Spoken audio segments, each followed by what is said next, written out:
Hello and welcome to the final week of the Listening Path, a program created by Julia Cameron. You may know the name Julia Cameron because of her program, The Artist's Way, a 12-week program which taps into creativity and so much more. I'll talk more about that in the upcoming video introducing that 12-week series, which will be starting on March the 2nd. For more information on that, you can go into the self-help playlist to find those videos. If you have been joining me for this 6-week series on tapping into and fine-tuning our listening skills, then you know week 1 we started with focusing on the sounds in our environment. We then moved on to listening to others and then spent several weeks working on different skills, listening to ourselves as well as our loved ones and our heroes. In this final week, we focus on listening to silence. And in previous weeks, I have been reading from the chapters, giving a few of the exercises, and I will continue to do that in this episode. But this time, we'll be reading more of the exercises than the actual chapter. This again is a short one. Now, week 6, listening to silence, we begin on page 169. In the final week, we will consciously seek out silence. Now adept at listening in a myriad of ways, we'll try for one more, listening to quiet. We'll learn how to create silence around us and how to gain insight from it. We'll learn what silence gives us and how the absence of sound can create not isolation, but connection. The value of silence. The 6th tool of the listening path may strike you as a non-tool.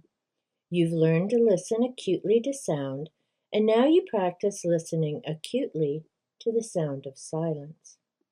That's right, silence. It's by listening to the sound of no sound that we come to appreciate the sound of sound. Silence takes getting used to. We're accustomed to sound.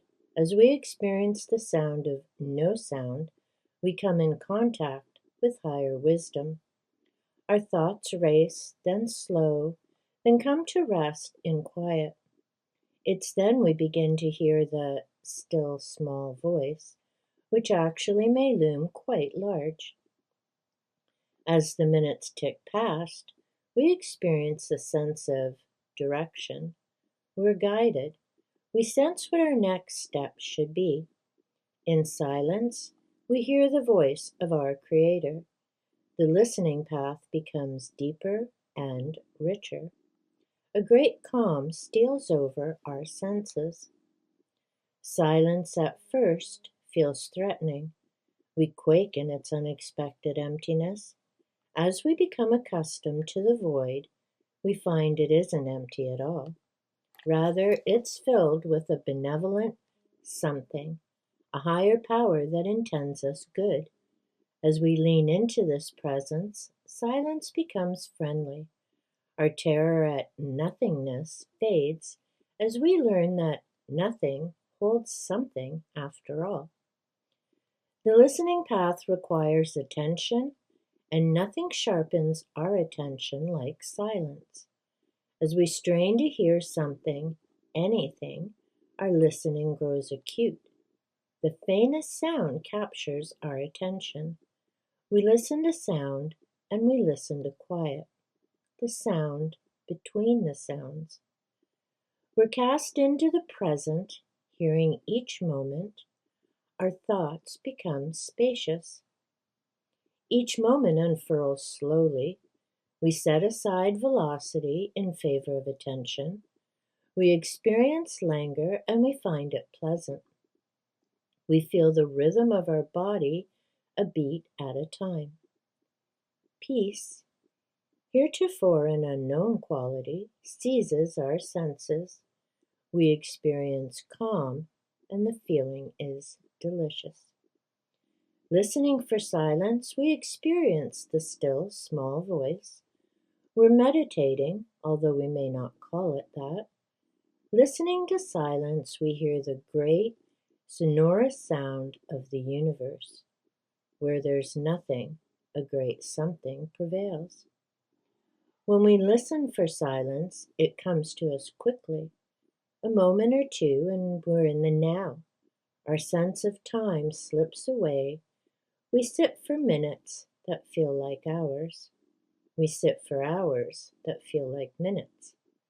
A Zen sit of 10 minutes goes by quickly and slowly. The chime of a gong that calls an end to the time reverberates through us and through us. The soft chime is loud. We've grown accustomed to silence. As we turn our attention back to the world, we find our thoughts sharpened. The time spent in silence has done its job. Our senses are alive and alert. We tread the listening path. I also wanted to share, because I did read from Prosperity Every Day. This is another work by Julia Cameron with Emily Lively. And each day there is a thought point to ponder. March 1st, which was yesterday, living in the now.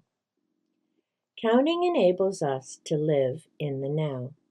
We're not trapped by our past behaviors, and we're not afraid of our futures.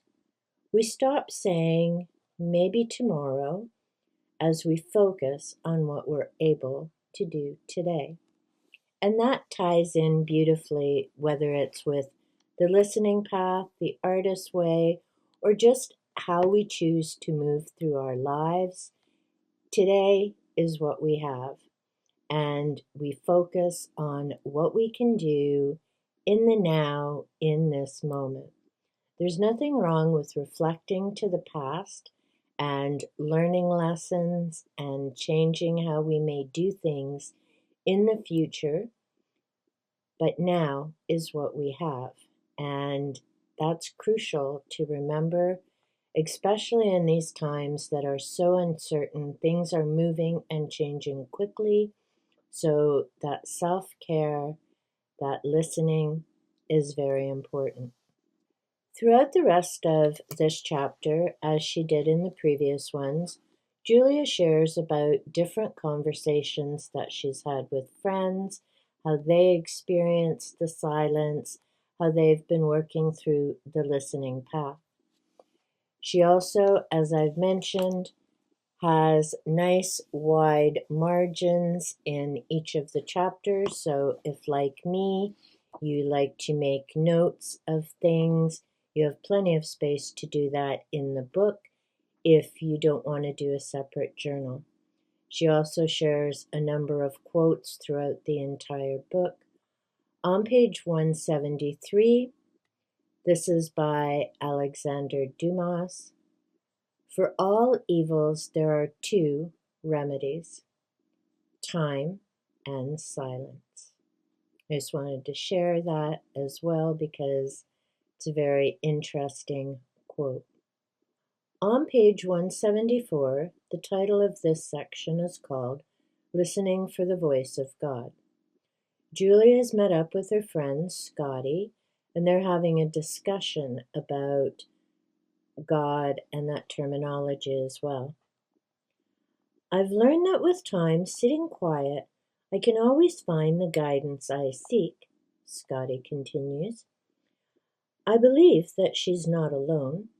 I myself have found this to be true, and I know of many others who employ a similar practice and are led to higher insight from a power greater than themselves, which they may or may not choose to call God.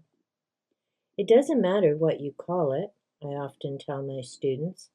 It just matters that you keep an open mind to the idea that there may be more help available than you might assume. We are led and we are encouraged by a higher force if we're willing to seek its guidance. I did want to make a point of reading that because sometimes people can be turned off by the term God, sadly, because of not just current events, but so many things in the past and what that has meant for people. So, again, if you are okay with the term God, great, stick with that. If not, there are so many other belief systems out there, and stick with what is comfortable for you. The exercises in week 6 on page 171. Set a timer for 3 minutes. Close your eyes and allow the silence to nurture your spirit. Even the smallest amount of meditation is nourishing. For the next week, edge forward, adding 3 minutes more daily. By week's end, you'll have arrived at 20 minutes, the amount of time allotted by most spiritual teachers. Personally, I'm not a sit and meditate kind of person.